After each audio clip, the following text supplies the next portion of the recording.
identified, Roland indicated it was about $250,000, and that there were enough other things that he needed to follow up on with his current water project money that we did need to identify where that $250,000 would come from, and that the intention was to complete the work on it in this fiscal year. So that's the response on identifying those funds. Supervisor. Well, I guess my first question is in talking about the water agency, because that is a special district. Is this the appropriate time to talk about the budgeting and funding for that? To the CEO and Allison is. Could you answer that question, or are we going to go by department through the remainder of the day? You can dive into departments and dive back out at any point in the afternoon, but I would say it's not inappropriate to discuss it. It may be when you actually want to take action on the budget that it's a dual action, one as the board on kind of the whole budget itself, and then the other as the water agency, although I'm not aware in the past that those two things have been separated out. So What's your wishes? To go further on this, if you look at what is here, it's not really a recommendation, but whether it's the 25,000 fund balance carryover, or the 125,000 from the RDA, or the $100,000 from the Mill Creek Insurance, it really doesn't, because the $100,000 from the Mill Creek Insurance is part of your contingency number, so it really doesn't affect our final numbers in the budget process today.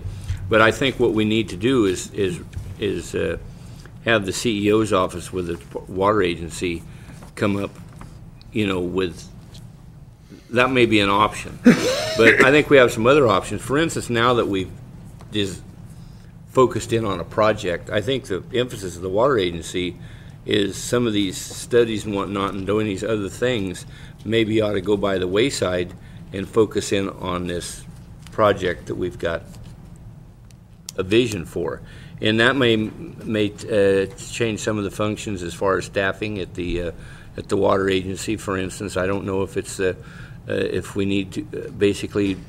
I think we should put our money towards a project, and not maybe we don't even need a hydrologist or some of those other side positions anymore. So I think that's something that the CEO needs to come back, work with the water agency, and come back with a recommendation. But what's included here really doesn't affect the numbers in our fund balance. Yeah. But rather than adopting this as what we're going to do with the water agency, I'd like if we could just recommend the CEO's office to come back with a plan for the Scout Lake, how they're going to fund that, and it may take some staff changes. Yeah, and if I could say, you're correct in that this is not technically a recommendation. You asked, though, that we identify where the funds would come from, and so this is the response after the research that we've done.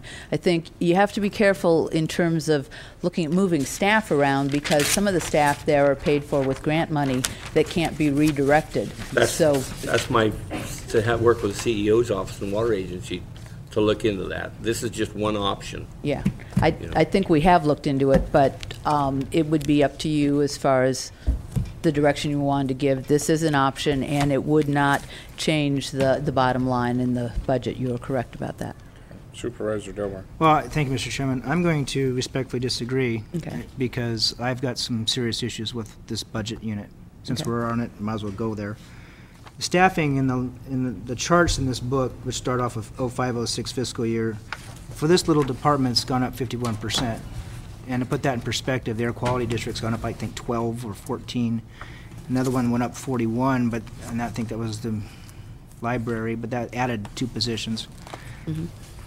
We need to move forward with the project, and I agree with Supervisor Pinches. Enough of these study things we've been doing for all this time. We've identified as a board a project. It's time to get moving on it full speed ahead. Mm-hmm. And I'm looking at the Schedule 9 here, and architectural engineering and plan specifications line item. In 06-07, we were in there for $240,000. 07-08 was $365,000. We're dropping down to $155,000. For professional and special services, we've gone from 153,000 to 0. That's where we're trying to get this stuff done, and we're either zeroing out or severely cutting those line items. That, I don't think we are focused where we need to focus in this department. This department needs to focus on getting the projects that we've identified up and running. And I do not like taking $125,000 from the RDA, because the RDA has its own issues and its own needs, and granted, water is one of them. And I know we can do that, but I think that there's a better source of funding for that. And I'm not willing at this point to go there on the RDA. I think that needs all the money it can handle. What I would do is I'd chime in with Supervisor Pinch's here, and I'd ask that the CEO's office review and evaluate the revenues for the water agency, the expenditures of the water agency, and the staffing in the water agency. Take a look at that relative to the board's policy on the project that we've identified, and then come back with a recommendation on how to keep that project going forward and where we may need to tweak the agency internally, because that's got to happen. Grant funded or not grant funded, or if they're getting grant dollars, that if it's not getting us to that project, it's not where the priority should be. So that's my position.